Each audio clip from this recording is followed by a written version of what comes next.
এই পৃথিবীর বুকে সেই সৃষ্টিকর্তা দ্বারা 2 মিলিয়ন স্পিসিসকে ক্রিয়েট করা হয়েছে, 2 মিলিয়ন স্পিসিস। এবং পৃথিবীর বুকে এই মুহূর্তে দাঁড়িয়ে 8 আরব লোক রয়েছে। That means 1 Arab equal to 100 crore. এবং 2026-এ দাঁড়িয়ে পৃথিবীর বুকে 8.3 বিলিয়ন লোক রয়েছে, 8.3 বিলিয়ন লোক। সেই সৃষ্টিকর্তার সৃষ্টি করা সমস্ত স্পিসিসের মধ্যে হিউম্যান অর্থাৎ হোমোসেপিয়েন্স এমন একটা স্পিসিস যেটার গুণগান সেই সৃষ্টিকর্তা সে নিজেই করেছে সেই কোরআনেতে। এই মানবের গুণগান সেই সৃষ্টিকর্তা দ্বারা কোরআনের মধ্যে বহু জায়গায় হয়েছে। এবং এই মানবকেই সেই সৃষ্টিকর্তা সমস্ত সৃষ্টির শ্রেষ্ঠ রূপে এই পৃথিবীর বুকে সৃষ্টি করা হয়েছে তাদেরকে।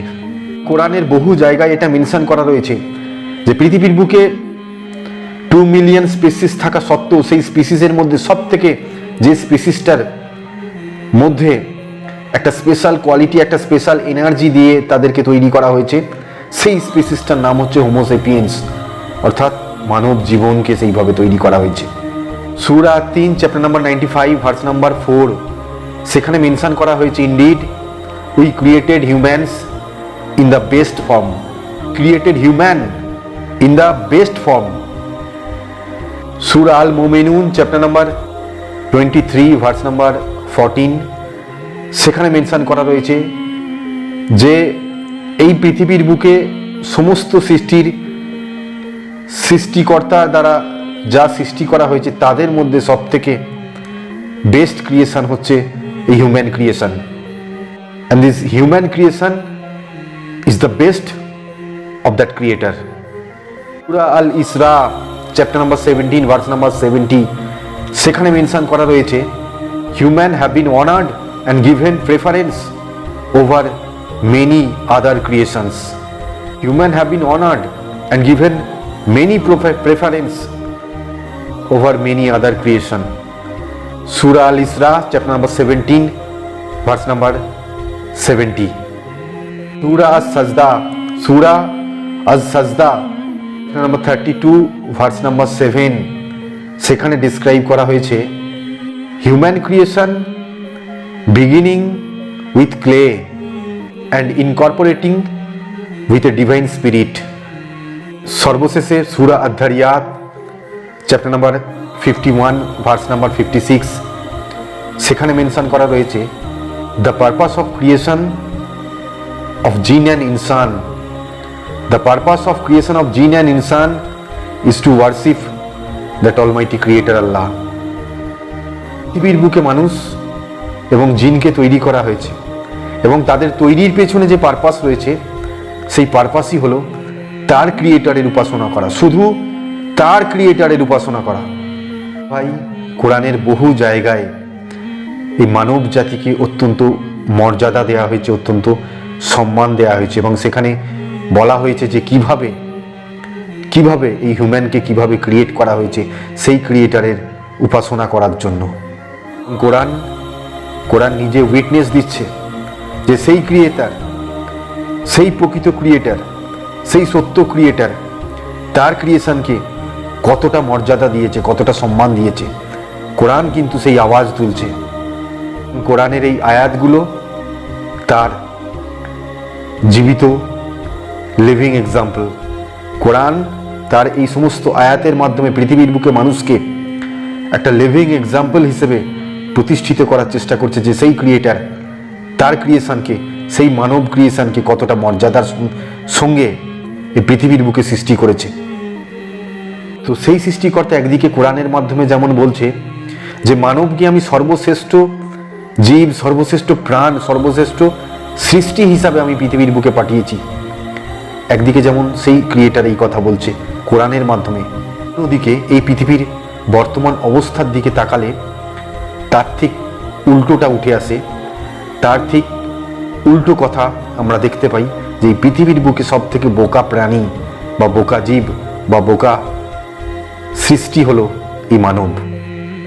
এই কারণেই বলছি যে তারা যেভাবে নিজেদেরকে পথভ্রষ্ট করেছে, তারা যেভাবে নিজেদেরকে পথভ্রষ্ট করেছে সেই ক্রিয়েটারের দেখানো প্রকৃত রাস্তা থেকে কিভাবে তারা নিজেদেরকে সরিয়ে নিজেদের জীবনকে বিপদগামী করেছে, নিজেদের জীবনকে ভুল পথে চালিত করেছে, কিভাবে তারা ধর্মের নামে একে অপরের সঙ্গে লড়াই করার জন্য ঝাঁপিয়ে পড়ছে, কিভাবে তারা ধর্মের নামে নিজেদেরকে ভুল পথে চালিত করছে, কিভাবে তারা একে অপরের জীবনকে কেড়ে নেওয়ার চেষ্টা করছে, কিভাবে তারা পৃথিবীর বুকে সেই প্রকৃত সৃষ্টিকর্তাকে ভুলে গিয়ে, প্রকৃত ক্রিয়েটারকে ভুলে গিয়ে, প্রকৃত রাহবারকে ভুলে গিয়ে, প্রকৃত খোদাকে ভুলে গিয়ে তারা নিজেদের মতো করে খোদা তৈরি করে নিয়েছে, নিজেদের মতো করে ক্রিয়েটার তৈরি করে নিয়েছে, নিজেদের মতো করে রাহবার তৈরি করে নিয়েছে এই পৃথিবীর বুকে, এবং তারা উপাসনা করতে ব্যস্ত রয়েছে এই পৃথিবীর বুকে, তাদেরই উপাসনা করতে ব্যস্ত রয়েছে এবং নিজেদেরকে কিভাবে তারা ভুল পথে চালিত করছে, কিভাবে তাদের অবস্থা, তাদের পরিণতি এমনই যে সেই সৃষ্টিকর্তাও যদি কোনো আকার নিয়ে তাদের কাছে নেমে আসে, তাদের সামনে উপস্থিত হয়, তবুও তারা তাকে বিশ্বাস করবে না, তার প্রতি আস্থা আনবে না। তারা এতটাই পথভ্রষ্ট, এতটাই তারা অন্ধকারে ডুবে আছে, এতটাই তারা চোখেতে কাপড় বেঁধে তারা অন্ধ হয়ে রয়েছে, তারা সেই প্রকৃত ক্রিয়েটারকেও তারা বুঝতে পারবে না। আর এই জন্যই সেই কোরআন এই সৃষ্টিকে, অর্থাৎ এই মানব জীবনকে সর্বশ্রেষ্ঠ জীবন হিসেবে ব্যাখ্যা বা ডিসক্রাইব করা সত্ত্বেও আমি বলি যে বর্তমান পরিস্থিতির দিকে তাকিয়ে আমার মতে এই পৃথিবীর বুকে সব থেকে বোকা জীব বা বোকা প্রাণী যদি হয়ে থাকে, তারা হচ্ছে মানুষ এবং সেই জীবনের নাম হচ্ছে মানব জীবন। সূরা বাকরা আয়াত নাম্বার 21, ইয়া আইয়ুহান নাসু আবাদু রাব্বাকুম আল্লাযী খালাকুম আথিনা মিন কাবলিকুম লাকুম তাত্তাকুন। বাকরা আয়াত নাম্বার 21, সেখানে ডিসক্রাইব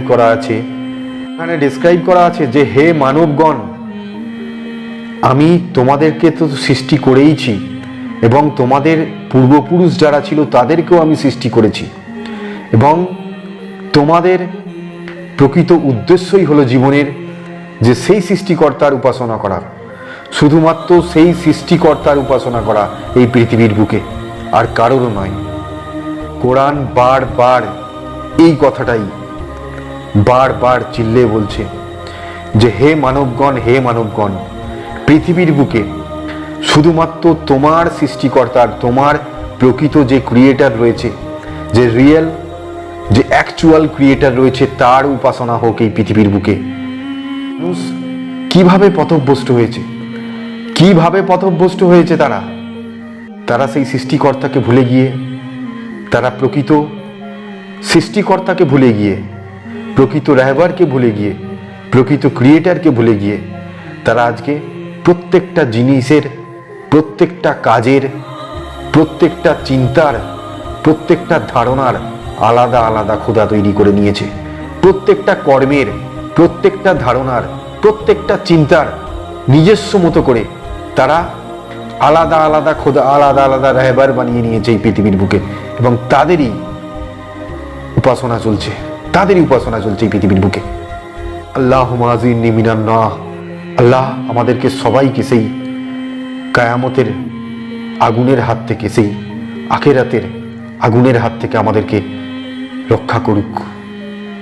তুর চ্যাপ্টার নাম্বার 52 নাম্বার 35, সেখানে মেনশন করা রয়েছে, শুধু মেনশন নয়, সেখানে সেই ক্রিয়েটার তার ক্রিয়েশনকে চ্যালেঞ্জ করছে, ডিরেক্ট চ্যালেঞ্জ করছে। সূরা তুর চ্যাপ্টার নাম্বার 52 ভার্স নাম্বার 35, সেখানে ক্রিয়েটার তার ক্রিয়েশনকে ডিরেক্ট এবং ওপেন চ্যালেঞ্জ করছে, এবং সেখানে বলছে, were they created by nothing or are they their own creators. হায় হায় হায় হায় হায়।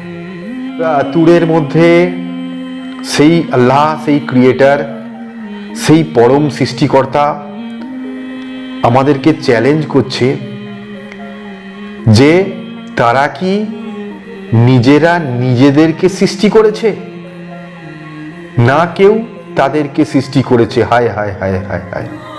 প্রত্যেকটা ক্রিয়েশনের পেছনে দুটো অপশান থাকতে পারে, প্রত্যেকটা ক্রিয়েশনের পেছনে দুটো অপশান থাকতে পারে। ফার্স্ট অপশান, সেই ক্রিয়েশনটা নিজেকে তৈরি করেছে, অর সেই ক্রিয়েশনের পেছনে কোনো ক্রিয়েটার আছে। এই দুটো অপশান ছাড়া আর কোনো অপশান থাকতে পারে না প্রত্যেকটা ক্রিয়েশনের পেছনে, আর কোনো অপশান থাকতে পারে না। এই দুটো প্রবাবিলিটি ছাড়া আর কোনো প্রবাবিলিটি আসতে পারে না। As per science, as per mathematics, as per physics, as per chemistry, কোনো অপশান আর কোনো প্রবাবিলিটি থাকতে পারে না কোনো ক্রিয়েশনের পেছনে। ফার্স্ট প্রবাবিলিটি হলো যে সেই ক্রিয়েশন নিজেকে তৈরি করেছে। সেকেন্ড প্রবাবিলিটি হলো যে সেই ক্রিয়েশনের তৈরি হওয়ার পেছনে কোনো ক্রিয়েটার লুকিয়ে রয়েছে। এই দুই প্রবাবিলিটি ছাড়া আর কোনো অপশান বা কোনো প্রবাবিলিটি ক্রিয়েট হতে পারে না। জন্যই কোরআন এবং সেই ক্রিয়েটার সেই কোরআনের মাধ্যমে চ্যালেঞ্জ করছে তার ক্রিয়েশনকে, যে তারা কি নিজেদেরকে তৈরি করেছে, না তাদের তৈরি হওয়ার পেছনে কোনো ক্রিয়েটার আছে। যদি তারা নিজেদেরকে তৈরি করে থাকে, নিজেদের ক্রিয়েটার যদি তারা নিজেরা হয়ে থাকে, তাহলে তারা মৃত্যুর স্বাদ গ্রহণ করছে কেন?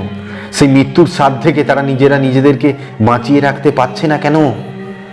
আল্লাহর ওপেন চ্যালেঞ্জ তার ক্রিয়েশনের প্রতি এই কোরআনের মাধ্যমে। তারা যদি নিজেদের সৃষ্টিকর্তা হয়ে থাকে, নিজেদের যদি রাহবার হয়ে থাকে, নিজেদের যদি ত্রাতা বা রক্ষাকর্তা হয়ে থাকে, তাহলে মৃত্যুর হাত থেকে তারা নিজেদেরকে বাঁচাতে পারছে না কেন? তো এটা তো গেল ফার্স্ট অপশান। এবার যদি আসা যায় সেকেন্ড অপশানে, যে যদি সেই ক্রিয়েশনের পেছনে যদি ক্রিয়েটার থেকে থাকে, তাহলে কোরআন বলছে সেই প্রকৃত ক্রিয়েটার হচ্ছে আল্লাহ। সেই প্রকৃত ক্রিয়েটার হচ্ছে সেই ক্রিয়েটার যে সমস্ত কিছু সৃষ্টি করেছে। তাহলে এই পৃথিবীর বুকে অন্য কোনো আর দ্বিতীয় শক্তি বা দ্বিতীয় ক্রিয়েটারের উপাসনা হতে পারে না। তাহলে উপাসনা কার হবে? উপাসনা হবে শুধুমাত্র সেই ক্রিয়েটারের, সেই প্রকৃত ক্রিয়েটারের যে সমস্ত কিছু সৃষ্টি করেছে। সমস্ত কিছুর সৃষ্টির পেছনে যার হাত রয়েছে, সমস্ত কিছু সৃষ্টির পেছনে যার প্ল্যান রয়েছে, সমস্ত কিছু সৃষ্টির পেছনে যার ব্রেন রয়েছে, সেই সৃষ্টিকর্তার উপাসনা হবে শুধু এই পৃথিবীর বুকে, আর কারণও না। যে মানুষ পৃথিবীর বুকে যেভাবে উগ্রতার সঙ্গে, উচ্ছিষ্টতার সঙ্গে, হিংস্রতার সঙ্গে জীবন কাটাচ্ছে, এবং যেভাবে মানুষ একে অপরকে ঘৃণা বর্ষাচ্ছে, একে অপরের প্রতি যেভাবে মানুষ প্রাণ কেড়ে নেওয়ার ষড়যন্ত্র চালাচ্ছে, মানুষ একবারও ভাবছে না যে কোনো জিনিস ডিস্ট্রাকশনের ক্ষেত্রে কোনো ব্রেন লাগে না, কিন্তু কোনো জিনিসকে যদি অর্ডারে আনা হয় তাহলে কিন্তু ব্রেন লাগে। তো মানুষ নিজের জীবনকে দিয়ে একবারও ভাবছে না, নিজের সৃষ্টি কিভাবে হয়েছে সেই তার প্রকৃত অর্থ বোঝার চেষ্টা করছে না। যে মায়ের গর্ভে কিভাবে একটা নির্দিষ্ট ফার্টিলাইজেশনের মাধ্যমে একটা সেল থেকে তার সেল ডিভিশনের মাধ্যমে কিভাবে একটা নির্দিষ্ট ফর্ম দেওয়া হচ্ছে, নির্দিষ্ট অর্ডার তৈরি করা হচ্ছে, এবং সেই সেলগুলোকে কিভাবে একের পর এক অর্ডার তৈরি করে সেই সেলগুলোকে অ্যাকুমুলেট করার মাধ্যমে, একটা অর্ডারের মাধ্যমে, একটা ফর্ম দেওয়ার মাধ্যমে সেই সেল থেকে হার্ট তৈরি হচ্ছে, সেই সেল থেকে ব্রেন তৈরি হচ্ছে, সেই সেল থেকে নখ তৈরি হচ্ছে, সেই সেল থেকে পা তৈরি হচ্ছে, সেই সেল থেকে আঙুল তৈরি হচ্ছে, সেই সেল থেকে চুল তৈরি হচ্ছে, সেই সেল থেকে দাঁত তৈরি হচ্ছে, সেই সেল থেকে হাড় তৈরি হচ্ছে, সেই সেল থেকে চোখ তৈরি হচ্ছে, সেই সেল থেকে লিভার তৈরি হচ্ছে, সেই সেল থেকে লাংস তৈরি হচ্ছে, সেই সেল থেকে কিডনি তৈরি হচ্ছে, সেই সেল থেকে স্টোমাক তৈরি হচ্ছে, সেই সেল থেকে সমস্ত কিছু, যে সমস্ত আমাদের বডি পার্টস রয়েছে সব কিছু সেই সেল থেকে একটা নির্দিষ্ট অর্ডার দেওয়ার মাধ্যমে, একটা নির্দিষ্ট ব্রেনকে ডিপ্লয় করার মাধ্যমে সমস্ত কিছু কিভাবে হারমোনিক ওয়েতে সব কিছু তৈরি হচ্ছে। তো মানুষ একবারও ভাববে না, মানুষ এতটাই বোকা হয়ে থাকবে পৃথিবীর বুকে, এতটাই বোকা হয়ে থাকবে। ইউনিভার্সের সৃষ্টি নিয়ে তো আমি বহুবার বলেছি, আমার প্রিভিয়াস ভিডিওসগুলোতে বহুবার আমি রিপিট করেছি যে ইউনিভার্সের ক্রিয়েশনের পেছনে কে সেই লুকিয়ে রয়েছে। এই বিশাল ইউনিভার্সের ক্রিয়েশনের পেছনে এই অসংখ্য স্টার্স, অসংখ্য প্ল্যানেটস এবং তাদের নির্দিষ্ট পথ, তাদের মধ্যে সব কিছু ফিজিক্যাল এভিডেন্ট, ফিজিক্যাল স্টাফ, এই সমস্ত কিছু আনার পেছনে, এই সমস্ত কিছু তৈরির পেছনে, এবং সেগুলোকে বিশেষ করে এই সূর্যকে কিভাবে মানব জীবনের ক্ষেত্রে কাজে লাগানো হচ্ছে, কিভাবে মানব জীবনের ক্ষেত্রে কাজে লাগানো হচ্ছে, এবং পৃথিবীর বুকে যত এনার্জি রয়েছে সমস্ত কিছু এনার্জিকে সেই সূর্য থেকে আনা হচ্ছে।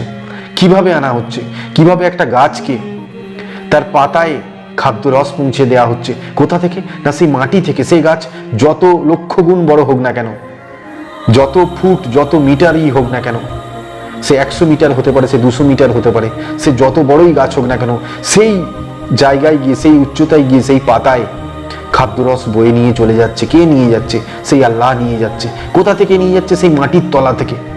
মাটির তলা থেকে সেই জল এবং খাদ্যরসকে শিকড়ের মাধ্যমে প্রত্যেকটা পাতায় পাতায় পৌঁছে দিচ্ছে। আল্লাহু আকবার। মানুষ এগুলো একবার ভাববে না? একবার ভাববে না বুকে কত টাইপের গাছ রয়েছে? একটা ছোট্ট বীজ থেকে কিভাবে এই সমস্ত হাজার লক্ষ গুণ বড় গাছগুলো সেই বীজ থেকে জন্ম নিচ্ছে, এবং তাদের নির্দিষ্ট আকারের ফুল ফল এবং তাদের বৃদ্ধি, সেগুলো দেখে মানুষ অভ্যস্ত হলেও একবার ভাববে না যে এগুলো পেছনে, এগুলো সৃষ্টি করার পেছনে, এগুলোকে বড় করার পেছনে, এগুলোকে আকার দেওয়ার পেছনে, এগুলোকে নির্দিষ্ট আকার দেওয়ার পেছনে কে রয়েছে? কে রয়েছে? মানুষ একবারও ভাববে না? সায়েন্সের হাত ধরে, মানুষ বিজ্ঞানের হাত ধরে বর্তমান সময় এতটাই অন্ধ হয়ে গেছে, এতটাই অন্ধ হয়ে গেছে, শুধুমাত্র সেই একটা তার সেই এনার্জির একটা নতুন ফরমেশনকে নিয়ে তারা এতটাই অন্ধ হয়ে গেছে, এবং তারা যেভাবে নিজেদেরকে চালিত করছে তারা বুঝতেই পারছে না যে সেই এনার্জিটা, যে এনার্জির তারা আজকে পুজো করছে, যে এনার্জির আজকে তারা উপাসনা করছে, এই ডেটা কমিউনিকেশন, এই ইলেকট্রিক্যাল এনার্জি, যে কোনো ফর্মের এনার্জি বলুন না কেন, আজকে পৃথিবীর বুকে যেভাবে তাদের উপাসনা হচ্ছে, মানুষ ভুলে গেছে যে এই এনার্জির একটা নতুন সোর্স অফ এনার্জি রয়েছে, একটা নতুন ফর্ম অফ এনার্জি রয়েছে, যেখান থেকে তারা কিন্তু নিজেরা নিজেদেরকে ট্রান্সফার করে এসেছে। তো পৃথিবীর যত এনার্জি থাক না কেন, সমস্ত কিছু এনার্জির সোর্স হচ্ছে সেই সূর্য। সূর্য থেকে সেই ফোটন এনার্জি, সেই ফোটন প্যাকেট, সেই ফোটন প্যাকেটকে আল্লাহ সেই সৃষ্টিকর্তা এমনভাবে তৈরি করেছে, এমনভাবে তৈরি করেছে যে সেই এনার্জি পৃথিবীর বুকে এসে সমস্ত কিছু ট্রান্সফরমেশন ঘটাচ্ছে, এবং সেই ট্রান্সফরমেটিভ এনার্জিকে নিয়ে আজকে মানুষ পৃথিবীর বুকে ব্যস্ত রয়েছে। তারা ভুলে গেছে যে এই ট্রান্সফর্মড এনার্জির পেছনে প্রকৃত এনার্জি কে? সে আল্লাহ। মানুষ আজকে সেটা ভুলে গেছে যে এই ট্রান্সফর্মড এনার্জি, যে এনার্জিকে নিয়ে আমরা এত লাফাচ্ছি, যে এনার্জিকে নিয়ে আমরা এতটা পথভ্রষ্ট হয়ে গেছি, সেই এনার্জি কোথা থেকে এলো? কোথা থেকে এলো? এটা তো ট্রান্সফর্মড এনার্জি। এনার্জি যদি সূর্য থেকে আসে as a photon, as a packet of photon, তাহলে এবার ভাবুন যে সেই সূর্যতে সেই এনার্জি কোথা থেকে এলো? সূর্যতে সেই এনার্জি কোথা থেকে এলো? কোন এনার্জি রয়েছে যে সূর্যকে সারাক্ষণ সেই ফিউশনের মাধ্যমে, সেই নিউক্লিয়ার ফিউশনের মাধ্যমে এনার্জাইজড করে রেখেছে, জ্বালিয়ে রেখেছে,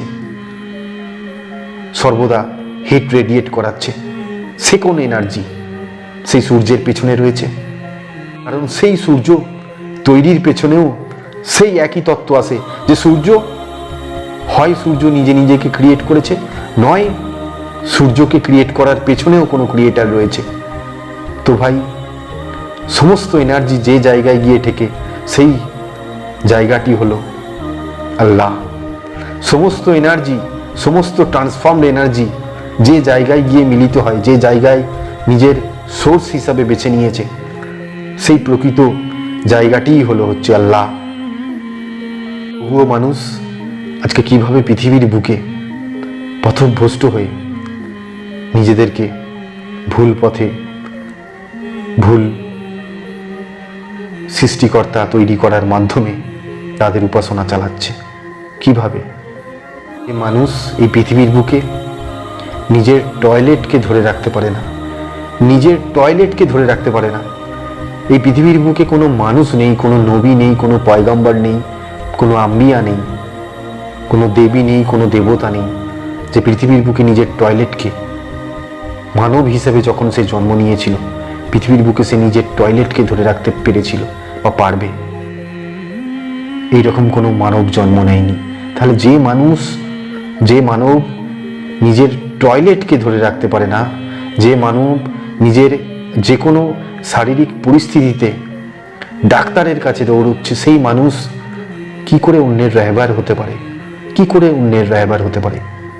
মানুষ একবারও ভাববে না তার হার্টেতে কি মাসেল দিয়ে দেওয়া হয়েছে, তার হার্টকে কি মাসেল দিয়ে তৈরি করা হয়েছে, যে বিনা কোনো পাম্পিং মেশিন, এক্সটার্নাল পাম্পিং মেশিনের ছাড়াই প্রত্যেকটা 24টা ঘন্টায় 1,00,000 বার পাম্প করছে। আল্লাহু আকবার, 1,00,000 বার পাম্প করছে 24 ঘন্টায়।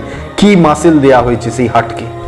10,000 লিটার ব্লাডকে একটা পূর্ণ মানব দেহে সঞ্চালন করাচ্ছে।